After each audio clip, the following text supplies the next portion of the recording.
السلام علیکم ورحمۃ اللہ وبرکاتہ۔ نحمدہ ونصلی علی رسولہ الکریم، اما بعد۔ میں ہوں یامین ملک اور آپ دیکھ رہے ہیں میرا یوٹیوب چینل فہم و عمل۔ چینل کو سبسکرائب، لائک اور شیئر بھی کریں اور بیل آئیکن کا بٹن بھی دبا دیں۔ آج ہم انشاءاللہ نون ساکن اور تنوین پڑھنے کا پہلا طریقہ سیکھیں گے۔ اس سے پہلے ہم نے نون ساکن اور تنوین کے 4 طریقوں کے بارے میں ابتدائی طور پر پڑھا تھا۔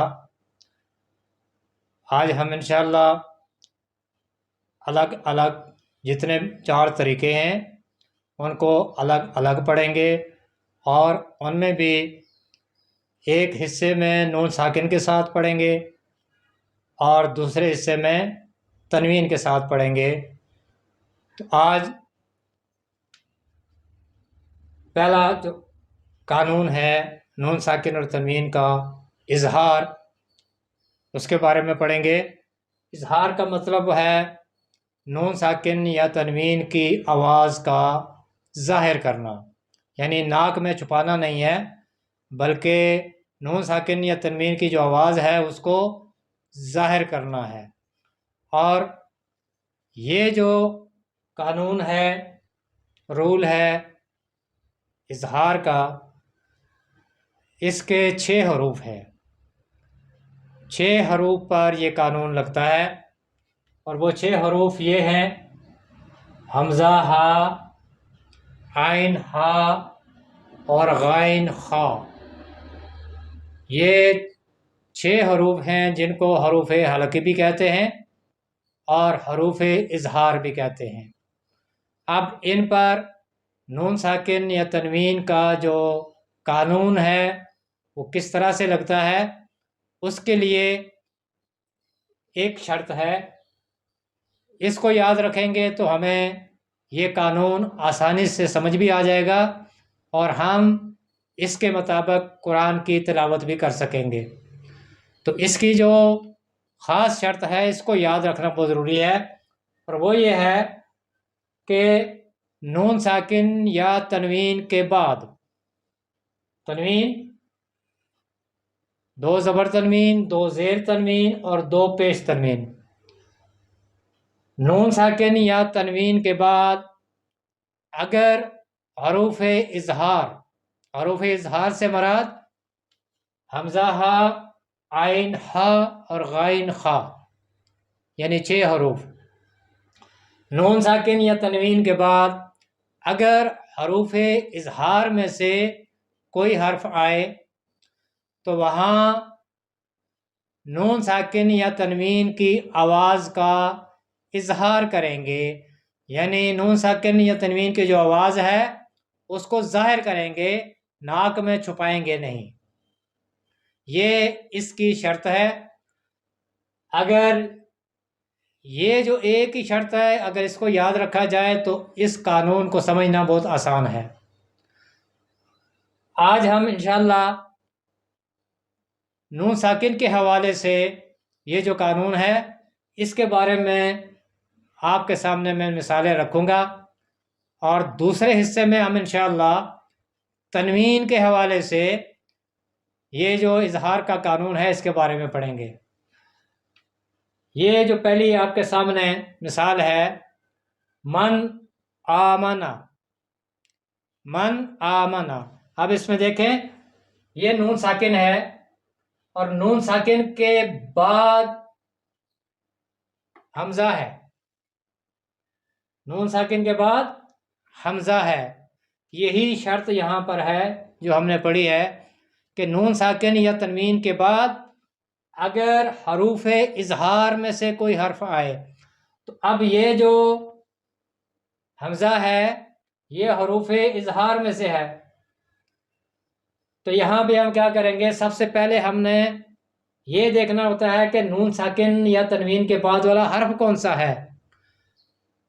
نون ساکن کے بعد والا حرف حمزہ ہے اور حمزہ حروف اظہار میں سے ہے، تو یہاں ہم نون ساکن کی آواز کا اظہار کریں گے، نون ساکن کی آواز کو ناک میں نہیں چھپائیں گے۔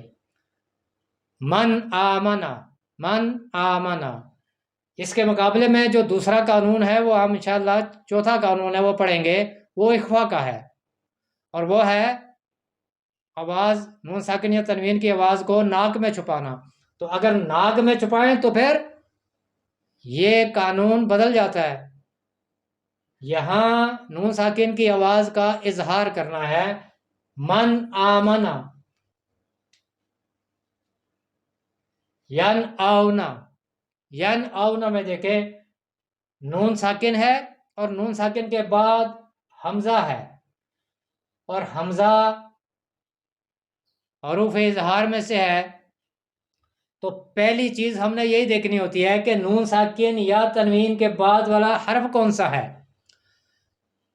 جو نون ساکن اور تنوین کے بعد والا حرف جس رول کے مطابق ہوگا اسی کے مطابق نون ساکن یا تنوین کو پڑھنا ہوگا۔ یہاں چونکہ ہم اظہار کا قانون پڑھ رہے ہیں تو اظہار کے 6 حروف ہیں، اب ان میں سے نون ساکن کے بعد والا حرف جو ہے وہ ہے حمزہ، تو یہاں نون ساکن کی آواز کا ہم اظہار کریں گے، اس کو ناک میں چھپائیں گے نہیں۔ ین آونا، نون ساکن کے بعد والا حرف حمزہ تھا، اس لیے نون ساکن کی آواز کو ہم نے ظاہر کیا ہے، ین آونا۔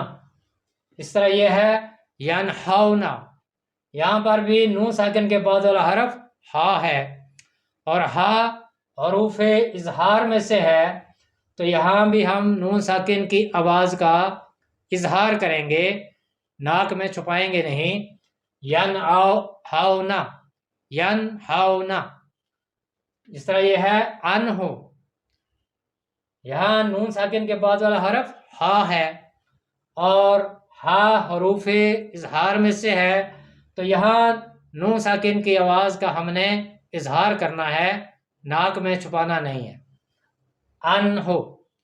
اسی طرح سے من ہادن، یہاں پر بھی نون ساکن کے بعد جو اگلا حرف ہے ہم نے وہ دیکھنا ہوتا ہے، نون ساکن کے بعد والا حرف ہا ہے اور ہا حروف اظہار میں سے ہے، تو یہاں ہم نون ساکن کی آواز کا اظہار کریں گے، ناک میں چھپائیں گے نہیں، من ہادن۔ ینعقو، ینعقو، یہاں پر بھی نون ساکن کے بعد والا حرف کیا ہے؟ عین ہے، اور عین حروف اظہار میں سے ہے، تو یہاں بھی ہم نون ساکن کی آواز کا اظہار کریں گے، ینعقو، ینعقو۔ یہ ہے انعمت، انعمت بھی نون ساکن کے بعد والا حرف عین ہے اور عین حروف اظہار میں سے ہے، تو یہاں بھی ہم نون ساکن کی آواز کا اظہار کریں گے، ناک میں چھپائیں گے نہیں، انعمت۔ اس طرح یہ ہے من علم، یہاں بھی نون ساکن کے بعد والا حرف عین ہے اور عین حروف اظہار میں سے ہے، تو یہاں بھی ہم نون ساکن کی آواز کا اظہار کریں گے، ناک میں چھپائیں گے نہیں، من علم۔ اس طرح یہ ہے ینحتون، اب ینحتون میں دیکھیں نون ساکن کے بعد والا حرف ہا ہے اور ہا حروف اظہار میں سے ہے، تو یہاں بھی ہم نون ساکن کی آواز کا اظہار کریں گے، ناک میں چھپائیں گے نہیں، ینحتون۔ اس طرح یہ ہے من حکمت، یہاں پر بھی نون ساکن کے بعد والا حرف ہا ہے اور ہا حروف اظہار میں سے ہے، تو یہاں بھی ہم نون ساکن کی آواز کا اظہار کریں گے، ناک میں چھپائیں گے نہیں، من حکمت وانحر، یہاں پر بھی نون ساکن کے بعد والا حرف ہا ہے، ہا حروف اظہار میں سے ہے، تو یہاں بھی ہم نون ساکن کی آواز کا اظہار کریں گے، ناک میں چھپائیں گے نہیں، وانحر۔ اس طرح یہ ہے من غلن، من غلن میں بھی یہ دیکھیں نون ساکن کے بعد والا حرف غائن ہے، اور غائن حروف اظہار میں سے ہے، تو یہاں بھی ہم نون ساکن کی آواز کا اظہار کریں گے، ناک میں چھپائیں گے نہیں، من غلن۔ اس طرح یہ ہے من غیری، یہاں بھی نون ساکن کے بعد والا حرف غائن ہے، اور غائن حروف اظہار میں سے ہے، تو یہاں بھی ہم نون ساکن کی آواز کا اظہار کریں گے، ناک میں نہیں چھپائیں گے۔ اس طرح یہ ہے من خوفن، یہاں بھی نون ساکن کے بعد والا حرف خا ہے، اور خا حروف اظہار میں سے ہے، تو یہاں بھی ہم نون ساکن کی آواز کا اظہار کریں گے، یعنی نون ساکن کی آواز کو ظاہر کریں گے، ناک میں چھپائیں گے نہیں، من خوفن۔ یہ تھا نون ساکن کے حوالے سے نون ساکن اور تنوین کا پہلا قانون۔ اگلی ویڈیو میں ہم انشاءاللہ یہی رول نون ساکن کے بعد تنوین کے حوالے سے پڑھیں گے۔ اللہ تعالیٰ مجھے بھی اور آپ کو بھی قرآن سیکھنے، سکھانے اور اس پر عمل کرنے کی توفیق عطا فرمائے۔ سبحانک اللہم و بحمدک، اشہد ان لا الہ الا انت، استغفرک و اتوب الیک۔ السلام علیکم ورحمۃ اللہ وبرکاتہ۔